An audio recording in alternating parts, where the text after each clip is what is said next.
Ça filmait pas. Bon. C'est râpé pour cette fois. Allez, autre route.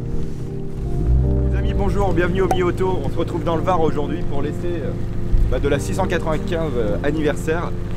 Le rallye du Var, une Abarth. Je pense que ça va bien ensemble. Je vous amène avec moi sur ce week-end. C'est parti.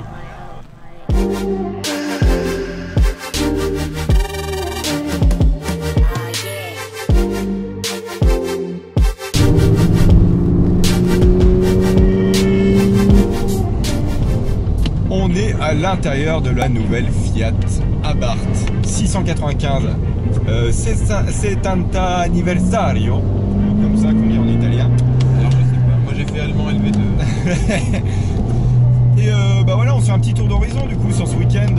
Donc Abarth qui nous a conviés, donc comme je vous disais, sur le rallye du Var. Je disais dans le dernier essai en date que j'ai fait, c'était sur Manicourt avec donc une 595 Competition et une 124 GT. Je disais justement que la 595 n'était pas adaptée au circuit parce que ça bouge trop de l'arrière, c'est pas fait pour le circuit. Néanmoins, je voulais la tester sur des petites routes, justement des petites routes de montagne. Et chose promise, chose faite, Abarth nous a conviés ici. Du coup, c'est le moment de savoir un petit peu ce que ça donne réellement. Et après avoir roulé donc pendant attendez.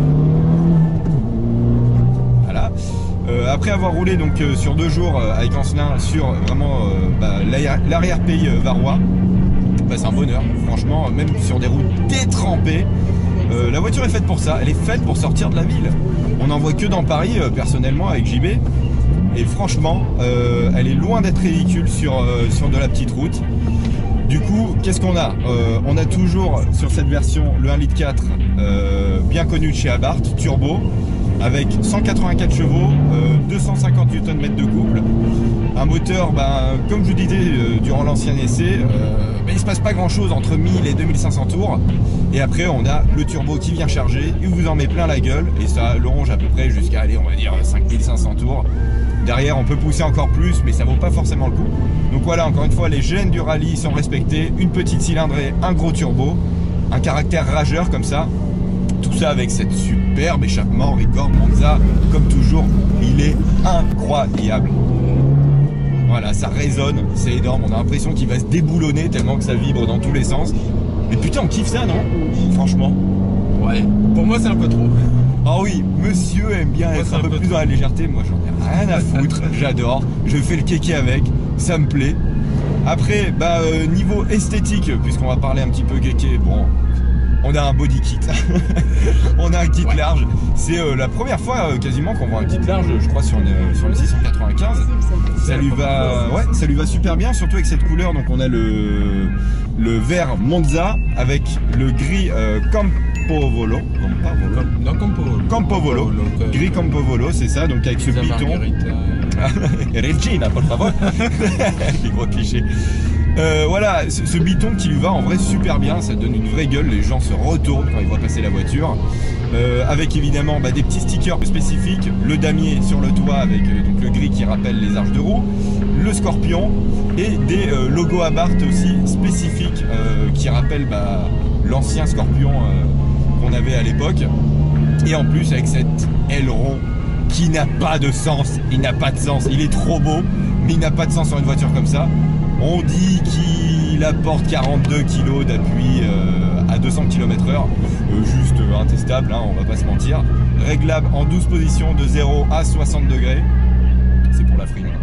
Mais franchement, ça fait aérofrein aussi. Ouais, aérofrein, ouais. Justement, la voiture se balade un peu au freinage, donc si ça peut aider à ce que la voiture se stabilise un peu, ça peut être bien.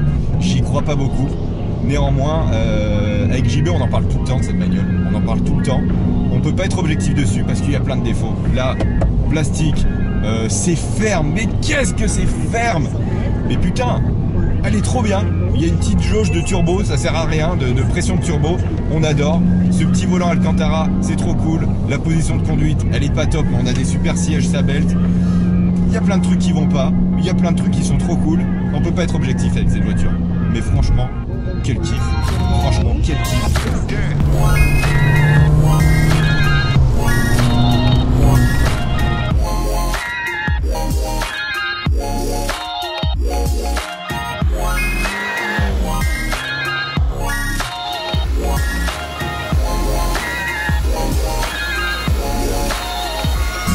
de la boîte, ce qui est pas trop mal, c'est qu'on est vraiment, le levier est vraiment proche du volant, donc on peut venir attaquer direct. Moi, étant un petit peu brutal, j'ai du mal à trouver ma troisième. Je trouve que ça pourrait être brutal. Ouais, justement, le guidage de la boîte est pas très précis. J'ai un peu du mal avec ça. Par contre, le pédalier est très bien. On peut faire hop, du talon pointe. Donc ça, c'est super agréable. Donc non, mais une petite sportive qui a lieu d'être, je trouve, dans cette catégorie, et qui est loin d'être ridicule sur de la petite route. Comme c'est léger, avec à peu près 1050 kg, le freinage, il doit être endurant. On n'a pas pu trop tester sur la pluie, malheureusement, mais je pense qu'il n'y a pas trop de surprises là-dessus. Le peu qu'on a testé, c'est marrant. Ouais, le châssis, comme il y a un empattement très court, et ça s'enchaîne super bien. On n'est pas piégé, ça suit bien à l'arrière. Et en plus de ça, on a donc un différentiel à glissement limité mécanique à l'avant. Et ça, je peux vous assurer que sur le gras, sur les petites routes où c'était dégradé comme pas possible, on trouve de la motricité en sortie de virage. Et ça, c'est essentiel. C'est même sécurisant en fait, pour tout vous dire. Ça tire un petit peu dans le train avant, mais au moins on a un feeling avec le train avant, ce qui est quand même pas trop mal sur les directions électriques d'aujourd'hui. Donc non, hein, franchement, c'est loin d'être ridicule, encore une fois. Moi, je suis étonné. C'est pas la première fois que je l'essaye, mais c'était le moment de vous faire un petit essai sur cette voiture quand même, le temps d'un week-end. Dites-moi ce que vous en pensez en commentaire. Je sais qu'il y en a qui vont détester, je sais qu'il y en a qui vont adorer. Au niveau des perfs, on est à 6 secondes 7, le 0 à 100. Donc pour une mini citadine, c'est quand même vraiment pas ridicule, parce qu'il y a encore 10 ans, la catégorie de dessus ne faisait même pas ces chronos-là. Au niveau des prix, on est à 32 900 € prix de départ jusqu'à 34 000 € avec la boîte de vitesse robotisée. C'est cher. C'est cher. Mais bon, c'est sûr que j'achèterai pas ça. Ouais, c'est sûr. Après, voilà, c'est une édition limitée, hein, faut savoir ce qu'on veut. Moi perso, je la paierai pas neuve, ça c'est sûr. Mais d'occasion, voilà, je me dis pourquoi pas. Franchement, pourquoi pas.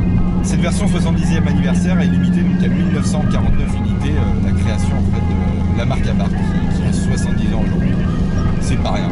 Bon écoutez, j'espère que cette vidéo vous a plu. Nous, on s'est semi-éclaté ce week-end, on va dire, avec cette météo. Mais bon, avec une voiture qui fout toujours autant de sourire. T'as kiffé en cela? Ouais, franchement, ça va. Ouais. On était logé à meilleure enseigne que ceux qui avaient la 124.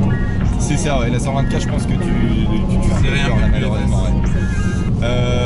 Voilà, donc j'espère que cette vidéo vous a plu. Moi, je vous dis à bientôt pour de nouveaux essais avec JB. N'oubliez pas de vous abonner, c'est important. Je te mettrai donc ton article en description. Tu vas faire un article?